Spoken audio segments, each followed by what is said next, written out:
நீங்களும் வரவேற்புரையும் 15 நிமிஷம் எடுத்துவீங்க, நீங்களும் 10 நிமிஷத்துல பேசுறீங்க.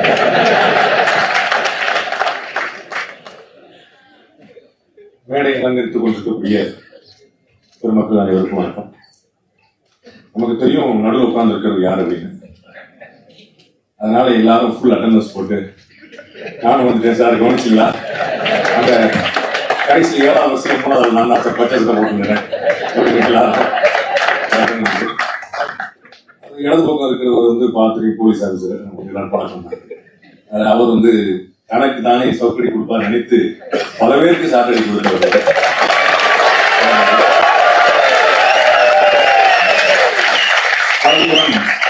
என்னுடைய சகோதரர் திரு ராகவன் அவர்கள் நிறைய வந்து செகண்ட் இன்னிங்ஸ், தேர்ட் இன்னிங்ஸ் நிறைய இன்னிங்ஸ் வந்து பார்த்தவர்.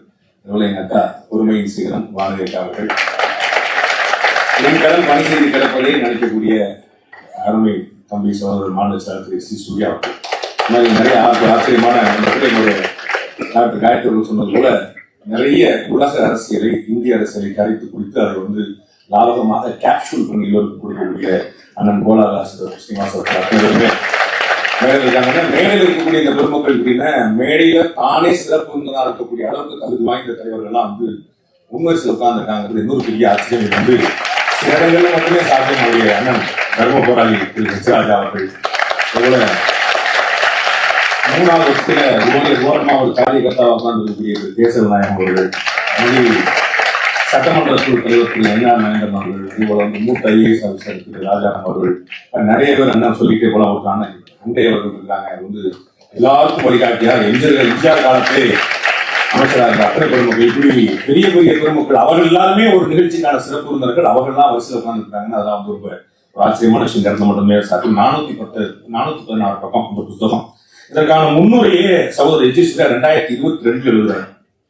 அதற்கான பதிப்பு வந்து 2023 நடக்கு, வெளியீடு வந்து 2025 நடக்கு. சாவர்கர் வாழ்க்கையை போலவே அது வந்து ஏறி இறக்கி அது வந்து நிக்கிறது. நிறைய ஸ்பெல்லிங் மிஸ்டேக்ஸ் பார்த்தேன். ஒரு பத்திரிகையாளனால பார்க்காம இருக்க முடியல. ஏன்னா புத்தகத்தை வாங்கிட்டேன், காசு கொடுத்து வாங்கியிருக்கேன். அது ரொம்ப முக்கியமான விஷயம்.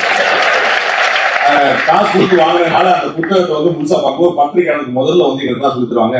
நாங்கெல்லாம் கலைஞர் கருணாநிதியுடைய வழியில வந்தவர்கள் வந்து மோசடி பார்க்கும்போது நாங்கள் வந்து முதல்ல ஸ்பெல்லிங் மிஸ்டேக் எங்க இருக்குன்னு பார்த்தோம். அதனால வந்து நிறைய இருந்தது பார்த்தோம். மராட்டிய மண் கொடுத்த 2 அற்புதங்கள், ஒன்று வீர சிவாஜி, இன்னொன்று வந்து இந்த மண்ணில் என்றார் வீர சாவர்கர் அவர்கள்.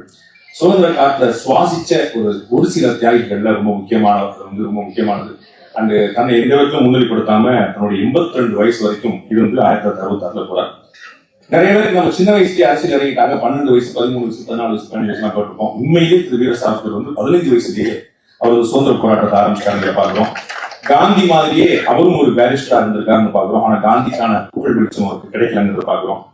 பெரியார் வந்து திராவிட கழகத்தை 1944 ஆரம்பிக்கிறார். அதனால அவருடைய கெரியர் ஒரு முக்கியமான விஷயங்கள். வைக்கம் போராட்டம் உங்களுக்கு தெரிஞ்சிருக்கும். அதே 1924-25 நடந்தது. அது வந்து காங்கிரஸ் கட்சியுடைய மாநில தலைவராக இருக்கும்போது நடந்தது.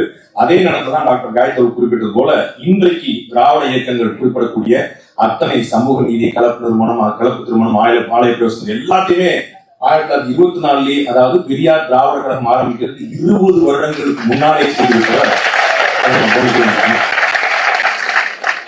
புத்தகத்துல திரு எஸ் ஜி சூர்யா காந்தியை பற்றி ரொம்ப ஒரு அற்புதமான கம்பாரிசன் செஞ்சிருக்காரு. காந்தி எப்படி உலக தலைவர்களாக மானார், தேச தந்தையானார், ஏன் வந்து அதே மாதிரியான ஒரு கொள்கை, சித்தாந்தமும் உத்வேகமும் கொண்டிருக்கக்கூடிய வீர சாவர்கர் ஆக முடியல அப்படிங்கிறத ரொம்ப அழகா சொல்லும் போது அந்த பிம்ப அரசியல் அப்படிங்கிற ஒரு வார்த்தையை கொண்டு வர்றார். இன்னைக்கு இருக்கக்கூடிய அரசியல்வாதிக்கு ரொம்ப முக்கியமானது, தம்பி எஸ் ஜி சூர்யாவுக்கும் சேர்த்து அந்த மாதிரியான ஒரு பிம்ப அரசியல் வந்து ரொம்ப பியூட்டிஃபுல்லா நடந்தது. அதனால எல்லாராலையும் போற்றப்படக்கூடியவர்களா காந்தியை தன்னுடைய உழைப்புக்கும் தியாகத்துக்கும் சரியான அங்கீகாரத்தை அவர் அங்கு பெற்றார். ஆனா எப்போதுமே பின்னாடி இருந்து இயங்கக்கூடியவராக இருக்கக்கூடிய திரு வீர சாவர்கர் அவர்கள் புகழெல்லாம் நம்முடைய தோழர்களுக்கு அது வந்து ஏதாவது பழி இருந்தால் அது வந்து எனக்கு அப்படிங்கிற மாதிரி உண்மையான ஒரு தியாகியா இருந்திருக்கிறார் நம்ம பார்க்கிறோம். அவருடைய மன உறுதி, இந்தியாவில் செஞ்சது 16 ஆண்டுகள் சிறை, அந்தமான்ல பட்ட சித்திரவதை, இதெல்லாம் வந்து ரொம்ப ஆச்சரியமான விஷயம். நிறைய புத்தகங்கள் சொல்லிட்டு இருக்காங்க. அதீத துணிச்சல் அது வந்து ரொம்ப முக்கியமான விஷயம். மன உறுதி, அந்த திட சிந்தனை வந்து ரொம்ப ஆச்சரியமான விஷயம். அந்த சமரசங்கள் கூட சில இடங்கள்ல ராஜேந்திரங்களா ரொம்ப பியூட்டிஃபுல்லா வெளிப்படுத்தி பார்க்கிறோம். ரொம்ப மர்மம் நிறைந்த மனிதர் அப்படிங்கிறத ரொம்ப அழகா வெளிப்படுத்துறாரு. அவரை வந்து யாராலையுமே யூகிக்க முடியல, கணிக்க முடியல அப்படிங்கிறது ரொம்ப ஒரு பெரிய விஷயமாவே இருந்துட்டு இருக்கு. அது வந்து முக்கியமான விஷயமா இருக்கு. அவருடைய குடும்பம், மனைவி யமுனா என்று 4 குழந்தைகள்ல 2 பேர் இருந்தாங்க, 2 பேர் இறந்தாங்க. 2 குழந்தைகள். நான் வந்து அம்பேத்கரை பற்றியும் இவரை பற்றி நினைக்கும் போது நான் பலசமே நினைச்சிருக்கேன். அது வந்து இன்க்ளூடிங் காந்தி உட்பட. காந்திக்கோ அல்லது சாவர்கருக்கோ அல்லது அம்பேத்கருக்கோ மனைவியா இருக்கிறது எவ்வளவு கஷ்டம்னு யோசிச்சு பாருங்க. நமக்கு மனைவியா இருக்க ரொம்ப கஷ்டம், அந்த விஷயம் கஷ்டப்படுறாங்க. ஆனா காந்திக்கும் சாவர்கருக்கும் அவங்க எந்த நேரம் என்ன செய்வாங்கன்னே தெரியாத மாதிரியான ஒரு ஆட்கள் அவங்கள்ட்ட தான் இருந்துட்டு 15 வருஷம் ஒரு புருஷன் ஜெயில இருப்பான் அப்படின்னா அவங்க இருந்தாங்க இல்லாட்டி புரியல இருக்காங்க. அந்த மாதிரியான ஒரு பெரிய ஒரு சர்வப்பரி தியாகம், உண்மையான தியாகம் செஞ்சிருக்காங்க. ஒரு குடும்பமும் சேர்ந்து செஞ்சிருக்குன்னு பாக்குறோம். ஒரு இஸ்லாமிய ராஷ்டிரம் வேண்டும் என்று சொன்ன ஜின்னா வந்து இஸ்லாமிய சமூகத்துடைய ஒட்டுமொத்த தலைவராக போற்றப்படுகிறார். இன்றைக்கும் அன்றைக்கும் ஒரு ஹிந்து ராஷ்டிரம் வேண்டும் என்று சொன்ன வீர சாவர்கர் வந்து தூற்றப்படுகிறார் என்றால் என்ன காரணம் என்ற ஒரு முக்கியமான கேள்வி எழுப்புகிறது. பத்திரிகையாளர் இருந்திருக்கிறார், எழுத்தாளர் இருந்திருக்கிறார், 12 வயசுல கவிஞராகவும் இருந்திருக்கிறார். நான் எல்லோரையும் வரவேற்று எல்லோருக்கும் பாராட்டு தெரிவித்தேன். இது மார்கழி மாசம், அதனால வந்து கச்சேரி நடக்கிறதுனால வந்துருவோம். அது புத்தக திருவிழாவில் தான் வந்துடும். கிருஷ்ணகான சபா இதனால தான் வந்துடும் அப்படின்னு சொல்லக்கூடிய அந்த பெருமக்களின் சேர்த்தை நாங்கள் வரவேற்கணும். வீர சாவர்கர் அவர்கள் ஒரு ஆச்சரியமான கவிஞரும் கூட. அந்த புத்தகத்தில் குறிப்பிட்டது போல ஒரு கலகக்காரனாக இருக்கக்கூடியவர், ஒரு போராளியாக இருக்கக்கூடியவர், நேரடியாக களம் கண்டு அத்தனை துணிச்சலையும் துப்பாக்கிகளையும் எதிர்கொண்டு இருக்கக்கூடியவர், ஒரு படைப்பாளியாக இருக்கிறார்கள். ஒரு பெரிய வியப்புக்குரிய விஷயம். அவர் நிறைய கவிதைகள் எழுதியிருக்கிறார், நிறைய புத்தகங்கள் எழுதியிருக்கிறார். ஏற்கனவே அண்ணன் கோடாலட்சுமி சொன்னது போல வந்து 1857 மங்கள் பாண்டே தலைமையில் நடந்த அந்த சிப்பாய் கழகத்தை வந்து அப்பயே பதிவு 1910-15 பதிவு கொண்டார். பாரதியார் போலவே இருக்கிறார். பாரதியார் போலவே பிரெஞ்சுக்கும் பிரிட்டிஷுக்குமான விஷயத்தை பண்ணியிருக்கிறார். பாரதியார் போலவே துணிச்சலா இருந்திருக்கார். நிறைய விஷயங்கள் நம்ம கம்பேர் பண்ணி பார்க்க முடியுது. அவ்வளவு ஆச்சரியமான ஒரு கவிஞராகவும் இருந்திருக்கிறார். திரும்ப பாரதியை பற்றி நான் எனக்கு நினைவு கொண்டு வருது.